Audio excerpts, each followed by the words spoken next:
نبی ہے بولتا قرآن سنو، نبی ہے بولتا قرآن سنو،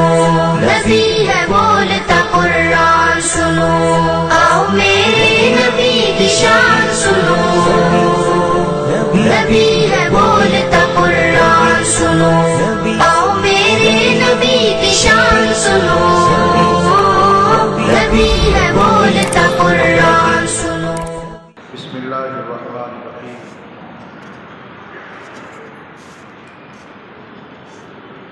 الحمد للہ رب العالمین والعاقبۃ للمتقین والصلاة والسلام علی سید الانبیاء والمرسلین وعلی آلہ واصحابہ اجمعین، اما بعد فاعوذ باللہ من الشیطان الرجیم، بسم اللہ الرحمن الرحیم۔ الحمد للہ رب العالمین الرحمن الرحیم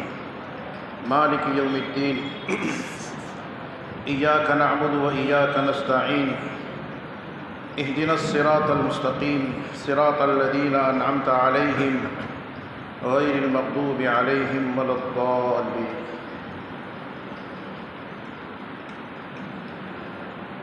محترم دوستو، بزرگوں، اللہ جل جلالہ عم نوالہ کے کلام پاک کی پہلی سورت سورۃ الفاتحہ کی چوتھی آیت کریمہ ہے ایاک نعبد و ایاک نستعین۔ اس آیت کریمہ میں بندے نے اللہ کے سامنے ایاک نعبد کہتے ہوئے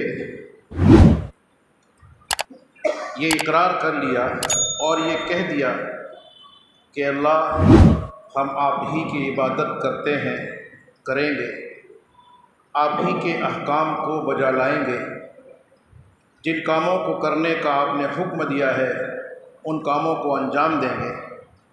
اور جن کاموں سے بچنے کی آپ نے تعلیم دی ہے ان کاموں سے بچیں گے۔ آپ کی مرضی اور منشا کے خلاف اگر کوئی ہمیں کوئی حکم دے گا تو ہم اس کو چھوڑ دیں گے، آپ ہی کے حکم کی تعمیل کریں گے۔ اس اقرار کے بعد اللہ کی عبادت کرنا، اللہ کی بندگی اور اطاعت کرنا اور اللہ کے شایان شان کرنا، یہ بندے کا فرض بن گیا، بندے کی ذمہ داری میں شامل ہوگا۔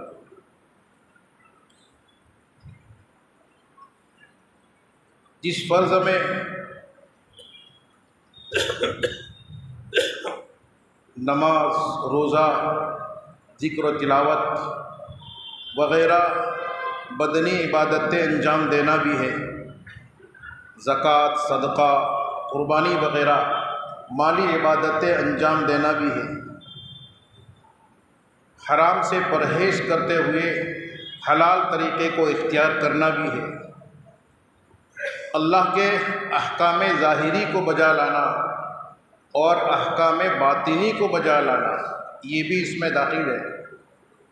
اور ظاہری گناہوں سے اور باطنی گناہوں سے بچنا، یہ بھی اس فرض میں شامل ہے۔ ظاہر بات ہے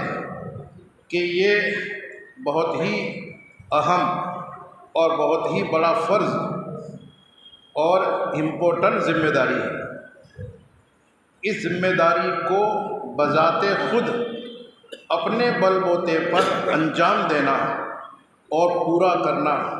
یہ انسان کے بس میں نہیں ہے۔ اس لیے اللہ جل شانہ نے ایاک نعبد کے ساتھ بندے سے یہ بھی کہلوایا کہ یہ بھی کہو وَإِيَّاكَ نَسْتَعِينُ، اَيْ وَإِيَّاكَ نَسْتَعِينُ عَلَىٰ عِبَادَتِكَ وَطَاعَتِكَ۔ جب یہ کہا کہ تیری عبادت کرتے ہیں، تیری بندگی کرتے ہیں، تیری اطاعت کرتے ہیں، تو ہمارے سامنے یہ بھی کہو کہ اللہ اس عبادت پر اور اس اطاعت پر، اس بندگی پر، اس فرض و ذمہ داری کو پورا کرنے پر ہم آپ سے مدد بھی مانگتے ہیں۔ اس ذمہ داری پر کاربند ہونا،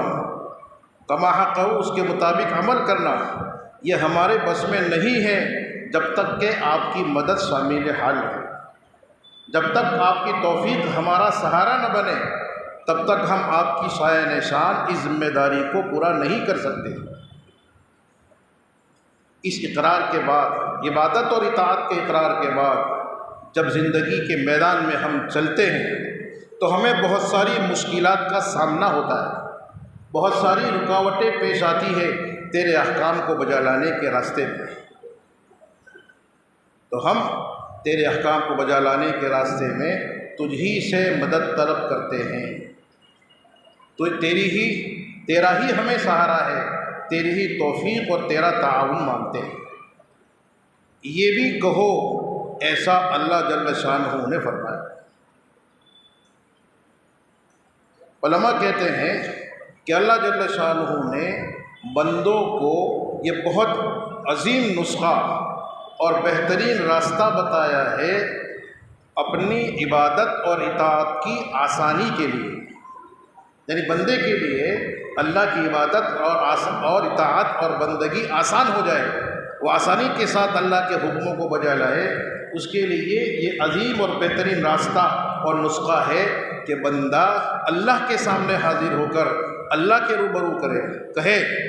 کہ اللہ ہم تیری بات ماننا چاہتے ہیں، تیرے دین پہ عمل کرنا چاہتے ہیں، تیری مرضی کے مطابق زندگی گزارنا چاہتے ہیں، لیکن نفس غلط راستے پر لے جانا ہے، شیطان ہمیں بہکا رہا ہے، بری عادتیں ہمارا پیچھا نہیں چھوڑتی،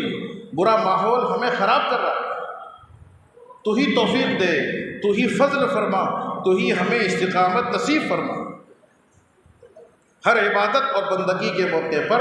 بندے کو اللہ کے سامنے اس طرح دعا اللہ سے مانگنی چاہیے، اللہ سے مدد طلب کرنی چاہیے، یہ آسانی پیدا کرنے کا بہترین راستہ ہے۔ ظاہر بات ہے کہ جو خدا اپنے بندوں کو بغیر اس کے مانگے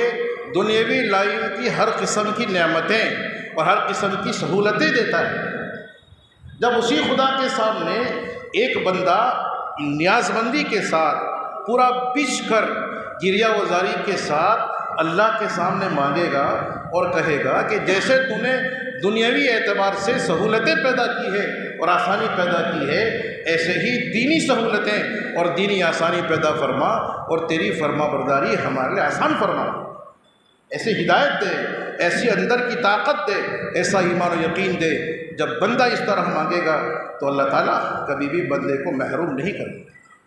وہ دنیا کی نعمتیں بغیر مانگے دے رہا ہے، سہولتیں بغیر مانگے دے رہا ہے، تو دینی نعمتیں مانگنے کے بعد کیوں نہیں دے گا؟ ضرور دے گا۔ اسی لیے حضرت نبی کریم صلی اللہ علیہ وسلم جو صلاح اور تقوی کے اللہ کی بندگی کے اعلیٰ سے اعلیٰ مقام پر تھے، وہ خود بھی حق تعالیٰ شانہ سے اللہ کی بندگی اور عبادت پر اور نیک کاموں کو انجام دینے پر اللہ سے مدد مانگتے تھے اور اپنی امت کو اس کی تعلیم دیتے تھے۔ روایت میں ہے کہ آپ صلی اللہ علیہ وسلم اللہ سے کہتے تھے اللہم انی اسألک تمام الوضوء و تمام الصلاۃ و تمام مغفرتک و تمام رضوانک، اللہ میں تجھ سے مانگتا ہوں کہ تو مجھے اپنی مرضی کے مطابق کامل وضو عطا فرما، اپنی مرضی کے مطابق کامل نماز عطا فرما، اپنی پوری مغفرت عطا فرما اور اپنی خوشنودی عطا فرما۔ تو اپنی مرضی کے مطابق کامل وضو مانگ رہے ہیں کہ وضو کرنے کی تو ہی توفیق دے، اچھی طرح نماز پڑھنے کی توفیق تو ہی دے۔ حضرت معاذ بن جبل رضی اللہ تعالیٰ عنہ آپ کے ساتھ تھے، آپ نے فرمایا اے معاذ انی احبک فقل دبر کل صلاۃ اللہم اعنی علی ذکرک و شکرک و حسن عبادتک۔ اے معاذ میں تم سے محبت کرتا ہوں، اس محبت کے ناطے سے تمہیں کہتا ہوں کہ ہر نماز کے بعد اللہ سے کہو اللہم اعنی علی ذکرک و شکرک و حسن عبادتک، کہ اللہ میری مدد فرما، اپنے ذکر پر، اپنے شکر پر اور اپنی بہترین عبادت پر۔ تو امت کو کہہ رہے ہیں کہ اللہ سے مانگو کہ ذکر کرنے کی توفیق تو ہی دے، اس راہ میں تو ہی مدد فرما، شکر کرنے کی توفیق تو ہی دے، اس راہ میں تو ہی مدد فرما، حسن عبادت، خوبصورت عبادت اور بندگی کرنے کی توفیق تو ہی دے، اس راہ میں عبادت، اس راہ میں توفیق تو ہی عطا فرما۔ نبی حضور نے فرمایا کہ جب مؤذن حی علی الصلاۃ کہے، حی علی الفلاح کہے، آؤ نماز کے لیے، آؤ کامیابی کے لیے، یہ کہے تو تم جواب میں کہو لا حول ولا قوت الا باللہ، یعنی جواب میں یوں کہو کہ اللہ ہر عبادت تیری توفیق سے ہوتی ہے، ہر گناہ سے حفاظت تیری توفیق سے ہوتی ہے۔ تو کوئی نہ عبادت، نہ اچھا کام ہو سکتا ہے، نہ برے کام سے بچ سکتا ہے الا باللہ، نہیں ایسی کوئی طاقت ہم میں نہیں ہے سوائے اس کے کہ تو ہی توفیق۔ جب بندہ کہتا ہے، جب مؤذن کہتا ہے آؤ نماز کے لیے، آؤ کامیابی کے لیے، تو حضور نے بندے سے یہ کہلوایا، یہ تعلیم دینے کے لیے کہ نماز کو تو بلایا جا رہا ہے، کامیابی کے راستے کی طرف بلایا جا رہا ہے، لیکن اس راستے کی طرف آدمی جو جائے گا، چلے گا اور قدم بڑھائے گا، وہ اللہ کی توفیق سے ہوگا، وہی گناہ سے بچاتا بھی ہے اور وہی اعمال کی توفیق بھی دیتا ہے۔ آپ صلی اللہ علیہ وسلم اللہ سے کہتے تھے اللہم انا نواسینا و جوارحنا و قلوبنا بیدک لم تملکنا منہا شیئا فاذا فعلت ذلک بنا فکن انت ولینا واہدنا الی سواء السبیل۔ کہ اللہ ہمارا دل، ہمارا دماغ، ہمارے ظاہر کے، باطن کے، اندر کے، باہر کے، یہ تمام کے تمام اعضاء یہ تیرے قابو اور کنٹرول میں ہیں، تو نے ان اعضاء کو ہمارے قابو اور کنٹرول میں نہیں دیا، سب کچھ تیرے قبضے میں ہے۔ فکن انت ولینا، بس ہمارا پورا اپنے اعضاء کے ساتھ، ہمارے اپنے اعضاء کے ساتھ ہمارا والی، ہمارا گارجین اور ہمارا رکھوا تو ہی بن جائے، یعنی غلط کاموں سے تو ہی حفاظت فرما، وہدنا الی سواء السبیل، اور سیدھے راستے کی طرف تو ہماری ہدایت فرما، یعنی تمام اعضاء بدن کو سیدھے راستے پر تو ہی چلا۔ تو نبی کریم صلی اللہ علیہ وسلم خود بھی اللہ کی اطاعت، بندگی پر، سیدھے راستے کی رہبری پر اللہ سے مدد مانگتے تھے، اور آپ نے اپنی امت کو اسلام کی تعلیم دی۔ علماء فرماتے کہ جو آدمی اللہ تعالیٰ کی اطاعت اور بندگی کے موقع پر، اللہ کے احکام کو کرنے کے موقع پر، گناہوں سے بچنے کے موقع پر اللہ کے سامنے گر گڑائے گا، روئے گا، اللہ سے توفیق مانگے گا، تو وہ کبھی بھی ناکام اور محروم نہیں رہے گا۔ اللہ تعالیٰ اسے نیکی کی توفیق دیں گے، گناہ سے بچائیں گے، اور غفلت کی وجہ سے کچھ 19-20 ہو گیا تو اللہ جل شانہ معاف کر دیں۔ لیکن مانگے تو صحیح۔ یہ آیت کریمہ ہمیں کہہ رہی ہے ایاک نعبد و ایاک نستعین، کہ بندہ یہ کہے، ہمارے پاس آئے اور کہے کہ بندگی تیری کرنی ہے اور اس بندگی پر مدد بھی تجھ ہی سے لینی ہے، تیری توفیق اور مدد کے بغیر ہم تیری بندگی اور اطاعت کا بہت تو نہیں کر سکتے۔ ایک تو یہ تعلیم، یہ ہدایت اس آیت شریفہ نے ہمیں دی۔ دوسرے علماء کرام نے فرمایا، مفسرین نے فرمایا کہ جیسے عبادت اور بندگی کے کام میں، شریعت کے احکام پر عمل کرنے کے کام میں اللہ سے مدد طلب کرنا چاہیے اور اس کی آسانی اللہ سے مانگنی چاہیے، ایسے ہی انسان کو چاہیے کہ اپنی دنیا کی اور اپنی آخرت کی، اپنی دین کی اور اپنی دنیا کی جو کوئی چھوٹی سے چھوٹی اور بڑی سے بڑی ضرورت ہو، اس ضرورت کو بھی بندے کو چاہیے کہ وہ اللہ سے مانگے، اور اللہ ہی سے اس باب میں، اس موقع میں اللہ ہی سے مدد طلب کرے۔ بندگی میں تو کرنا ہی ہے، لیکن اپنی دنیا آخرت کی ہر ضرورت میں کرنا ہے۔ اسی لیے یہاں پر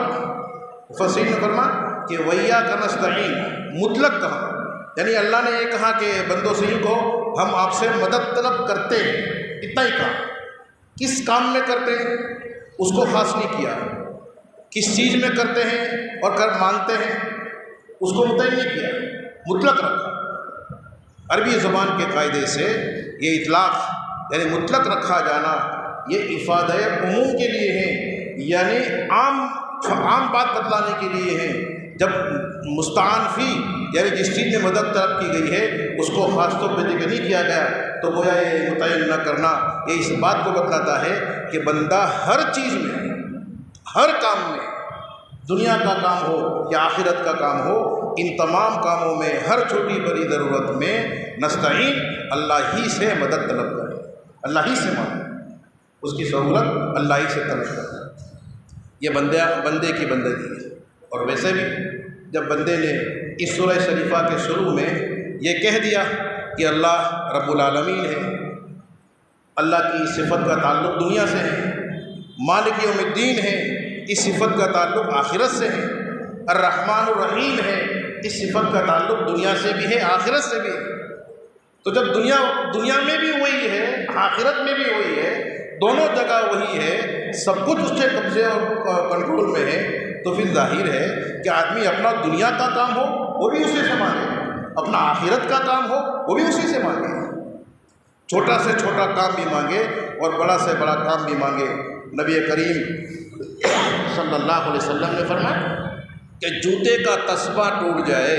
تو تم اسے بھی اللہ سے مانگو، اللہ سے مانگو، اس سے کہو میری یہ ضرورت ہے، اس ضرورت کو اللہ تو مدد فرما، پورا فرما، میرا یہ کام ہے، اس کام میں تو آسانی اور سہولت فرما اور انجام بخیر فرما۔ یہ اللہ کی بندگی، یہ بندے کی بندگی کی شان اور بندے کی نیاز مندی کی شان کا تقاضا ہے۔ تو ہر چیز میں اور دنیا آخرت کے ہر کام میں بندے کو اللہ ہی سے مدد طلب کرنا چاہیے، یہ اس آیت کریمہ نے بتایا۔ اور اس سے بندہ بنتا ہے، اللہ کے سامنے مانگتا ہے، عاجزی کرتا ہے، تو اس سے بندگی کی شان نکھرتی ہے۔ اسی لیے حضرت نبی کریم صلی اللہ علیہ وسلم کی ذات گرامی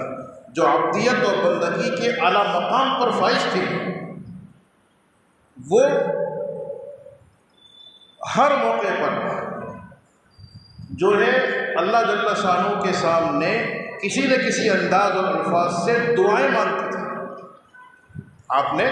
صبح سے لے کر شام تک کے جتنے انسانی اعمال ہیں، اشغال ہیں، ان تمام اعمال اور کاموں کے تعلق سے آپ نے خود دعائیں مانگی ہے اور دعائیں کی ہیں، دعائیں بتلائی ہیں۔ علماء فرماتے ہیں کہ آپ کی جتنی دعائیں ہیں یہ تمام کی تمام دعائیں آپ کی شان عبدیت کا مظہر ہے، یعنی آپ اللہ کے اعلیٰ ترین بندے ہیں یہ بتانے کے لیے ہیں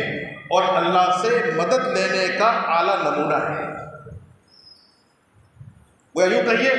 کہ بندہ جو اللہ کے سامنے کہتا ہے ایاک نعبد و ایاک نستعین، اس کی ایک عملی تصویر، اس کی ایک عملی تفسیر وہ دعائیں ہیں جو حضرت نبی کریم صلی اللہ علیہ وسلم نے مختلف موقعوں پر خود مانگی ہے یا امت کو تعلیم دی ہے۔ آپ کی جو دعائیں ہیں جن کو ہم مسنون دعائیں کہتے ہیں، یا وہ دعائیں جو آپ نے مختلف موقعوں پر مانگی، اگر ہم غور کریں گے تو معلوم ہوگا کہ اس میں دو باتیں ہیں، یا تو اللہ کے کسی انعام پر اللہ کی حمد و ثنا اور اس کی شکر گزاری کی گئی ہے، یہ بندگی کی ایک صورت ہے، یا پھر اللہ سے بندہ اپنی دنیا اور آخرت کی کوئی ضرورت کو مانگتا ہے، کوئی سہولت کو مانگتا ہے۔ مثال کے طور پر بندہ صبح میں بیدار ہوتا ہے تو حضور نے فرمایا کہ بندہ کہے گا الحمدللہ الذی احیانا بعد ما اماتنا والیہ النشور۔ اس دعا میں اللہ نے جو ایک نئی صبح عطا فرمائی، اس نئی صبح پر اللہ کی شکر گزاری ہے، یہ بندگی ہے۔ والیہ النشور، آخرت کی جو ایک نئی زندگی آنے والی ہے اس زندگی کی طرف متوجہ کیا گیا ہے، اس کا خیال ہے۔ بیدار ہو کر طہارت خانے میں فارغ ہونے کے لیے جاتا ہے تو بندہ کہتا ہے اللہم انی اعوذ بک من الخبث والخبائث، کہ اللہ مجھے بچانا شیطان سے اور خبیث جنات سے۔ تو بندہ ایک شر سے حفاظت کو اللہ سے مانگتا ہے، باہر نکلتا ہے تو کہتا ہے غفرانک، اے اللہ معافی، آخرت کی جو بہت بڑی ضرورت ہے معافی، مغفرت، اس کو مانگتا ہے، اور پھر کہتا ہے الحمدللہ الذی اذھب عنی الأذى وعافانی، کہ تو نے جو بندگی دور فرمائی اور آسانی پیدا فرمائی، اس آسانی پر تیرا شکر ہے اور تیری حمد و ثنا ہے، یہ بندگی۔ گھر سے باہر نکلتا ہے بسم اللہ توکلت علی اللہ لا حول ولا قوت الا باللہ، اس میں اللہ کے نام سے مدد ہے، اللہ سے نیکی کی توفیق مانگنا ہے، برائی سے حفاظت مانگتا ہے، چلتا ہے تو کہتا ہے اللہم بکا اصول و بکا حول و بکا سین۔ اس میں جو چلنے کی طاقت ملی، ہمت ملی، حرکت کا حوصلہ ملا، اس باب میں اللہ کی مدد کو طلب کیا گیا ہے، اور اسی کا ذکر ہے کہ تیری مدد سے ہی میرا یہ چلنا اور قدم کو آگے بڑھانا ہے۔ صبح صبح مسجد کی طرف جاتا ہے تو دعا پڑھتا ہے اللہم اجعل فی قلبی نورا وفی سمعی نورا وفی بصری نورا وفی وعن یمینی نورا وعن شمالی نورا۔ یہ لمبی دعا ہے جو حضور اکرم صلی اللہ علیہ وسلم نے تعلیم فرمائی۔ اس دعا میں اپنے دل میں، اپنی آنکھوں میں، اپنے کان میں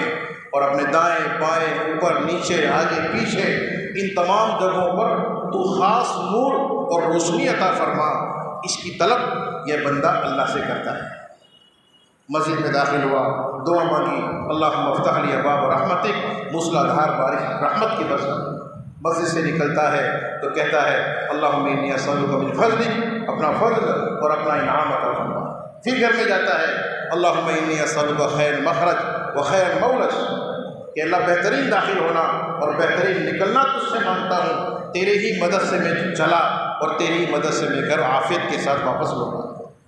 چائے پانی کے لیے بیٹھا، بسم اللہ وعلی برکت اللہ، کھا پی کر اٹھا الحمدللہ الذی اطعمنا وسقانا وجعلنا من المسلمین۔ یہ آدھے ایک گھنٹے میں کچھ اعمال کیے صبح صبح۔ ان اعمال کے موقع کی دعاؤں کا یہ نمونہ ہے، جن دعاؤں میں بندہ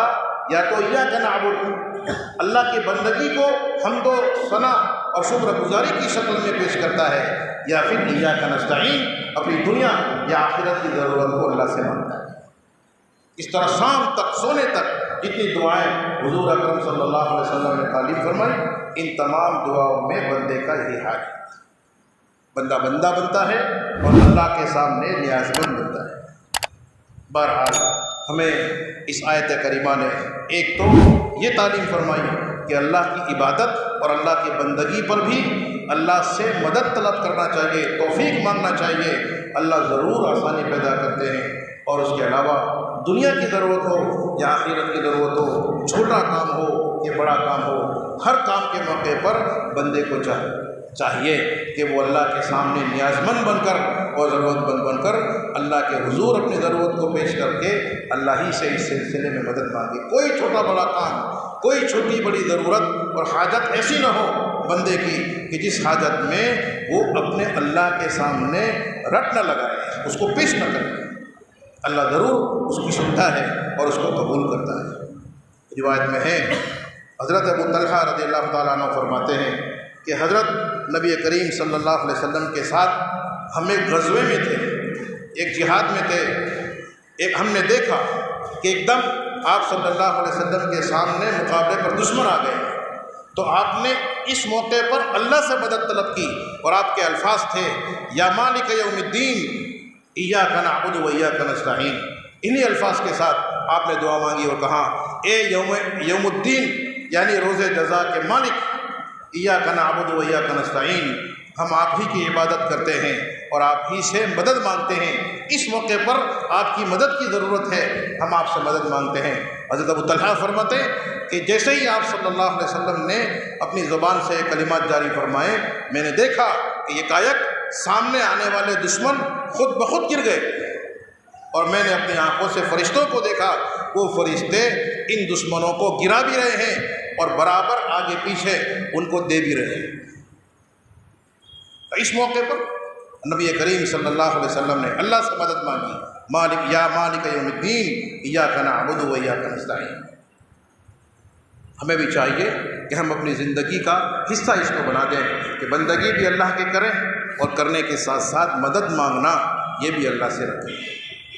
تیسری بات علماء نے اس موقع پر یہ فرمائی ہے کہ جیسے ایاک نعبد سے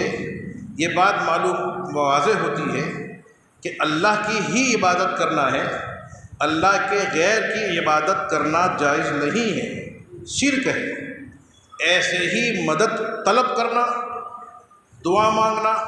یہ بھی اللہ ہی سے ہوگا۔ اللہ ہی کے علاوہ اللہ کے غیر سے مدد طلب کرنا، مدد مانگنا یہ جائز نہیں ہے،